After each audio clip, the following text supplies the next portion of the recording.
গোলাপের কাটিং থেকে চারা তৈরি করার একদমই একটি সহজ পদ্ধতি আজকে আমি শেখাবো।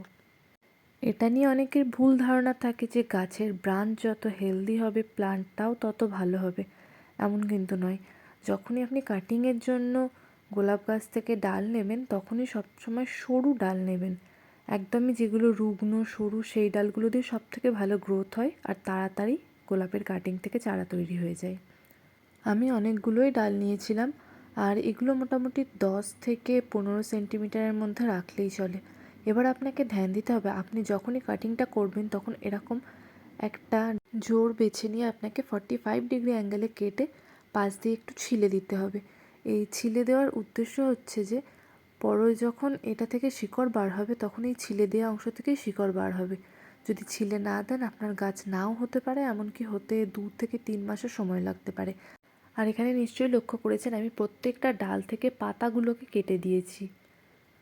তো এটা একটা অত্যন্ত জরুরি স্টেপ ছিল।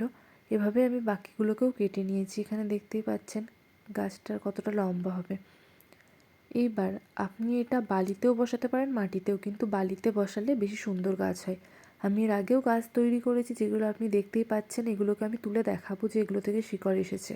এবার নতুন কাটিংগুলো বসাবার জন্য প্রথমেই বালিতে একটু জল দিয়ে ভিজিয়ে দেবেন।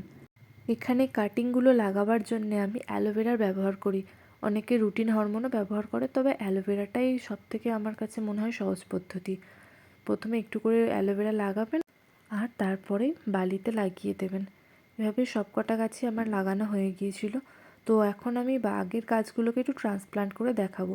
আমি এখানে মাটি মিক্স আগে থেকেই করে রেখেছিলাম। এইখানে আমি প্রায় 50% মতো গোবর সারের ব্যবহার করেছি আর 40% মাটি দিয়ে তার সাথে একটু ছাই মিক্স করেছি। আপনার কাছে ছাই না থাকলে আপনি এর জায়গায় কোকোপিটের ব্যবহার করতে পারেন বা বালিও দিতে পারেন। এবার এখানে মাটিটাকে ভালো করে ভিজিয়ে নিয়ে আমি দেখাতে চেষ্টা করছি যে শেকড়টা কতটা এসছে।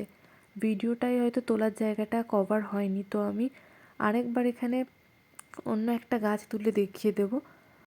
সত্যি বলতে আমিও আগের বারে প্রথমেই ট্রাই করেছিলাম। এবার আমার দিদি আমাকে সবকটা মেথডই বলেছিল, সেগুলো শুনে তার কথা মতোই আমি লাগিয়েছিলাম এবং হ্যাঁ, আমি সফলও হয়েছি, তাই আপনাদের সাথে ভিডিওটা শেয়ার করতে পেরেছি।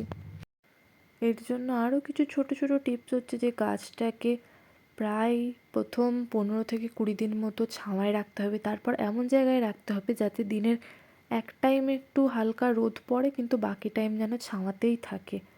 আর প্রায় দেখতে পাবে 1 মাস পর কি 45 দিন মতো পর থেকে এটা থেকে পাতা গজাতে শুরু করেছে, শিকড়ও তখনই গজাবে। পাতা গজিয়ে গেলেও অনেক সময় শিকড় গজায় না। আর এই গাছটার ক্ষেত্রে দেখতে পাবে যে আমি এটা লাগিয়েছি প্রায় 45 দিন হয়ে গেছে, তারপরে এটাতে এত সুন্দর রুট ফর্মেশন হয়েছে।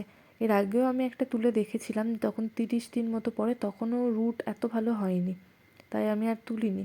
তো 45 দিন মতো পর খুব ভালো জার্মিনেশন হয়েছিল। আর ভিডিও ভালো লাগলে লাইক করতে ভুলবে না, আর চ্যানেল নতুন হলে সাবস্ক্রাইব অবশ্যই করবে।